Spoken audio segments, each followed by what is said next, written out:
हमारी संस्कृति, हमारा देश, हमारा राष्ट्र, हम सब इसी के लिए समर्पित हैं। पर इस परिकल्पना को पूर्ण करने के लिए हमें अपनाना होगा स्वदेशी।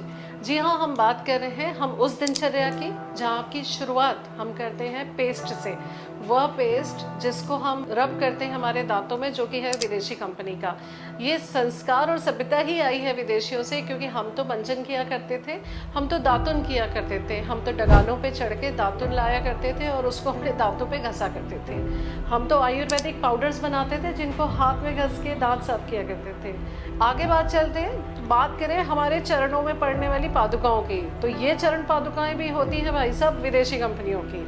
ये कंपनियां जिनके नाम तो यहाँ पे हैं, जिनके कारखाना यहाँ पे हैं, परंतु इसके जो मास्टरमाइंड्स हैं ये बैठे हैं विदेशों में और हम देते हैं उनको इंटरनेशनल बिजनेस, क्योंकि सबसे ज़्यादा वेस्टर्नाइजेशन का द्योतक हम बनते जा रहे हैं। जब बात करते हैं भोजन की, तो सबसे पहले रिफाइंड ऑयल डालने वाले भी हम ही हैं, जो कि है ही नहीं स्वदेशी। रिफाइंड ऑयल का प्रचलन ही विदेशों से आया है। जब हम बात करते हैं भोजन बनाने की, तब से सबसे पहले इजी कुकिंग के लिए हम लेते हैं एयर फ्रायर्स, इजी कुकिंग के लिए लेते हैं हम माइक्रोवेव्स और लेते हैं प्रेशर कुकर्स, जिसमें न्यूट्रिशनल लेवल ही कम हो जाता है। बात आगे करते हैं बनाने की चटनियों की, तो ये चटनियाँ पौष्टिकता से भरपूर इसकी जगह ले चुके हैं मिक्सर ग्राइंडर्स और फूड प्रोसेसर्स।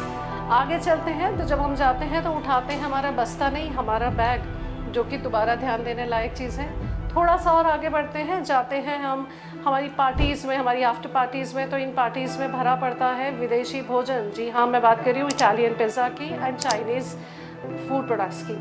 सारे मॉल्स और सब मॉल्स हैं जहाँ पे ग्रॉसरीज मिलती हैं, यहाँ पे सारे प्रिजर्वेटिव्स और पैक्ड फूड खिलाने की आदत ही डाली है इस इंटरनेशनल बिजनेस में भारत में। अगर इन सब चीज़ों को ध्यान में देंगे तो ये हमारे लिए पॉइजनस भी हैं, हमारे लिए हैजार्डस भी हैं, साथ में हमारे शरीर को, हमारी बीमारियों को बढ़ाते भी हैं। Maximum number of metabolic disorders बढ़ रहे हैं स्वीटनर्स के कारण, जो कि हम यूज़ करते हैं सबसे ज़्यादा थायराइड एंड शुगर के पेशेंट्स के फॉर्म में।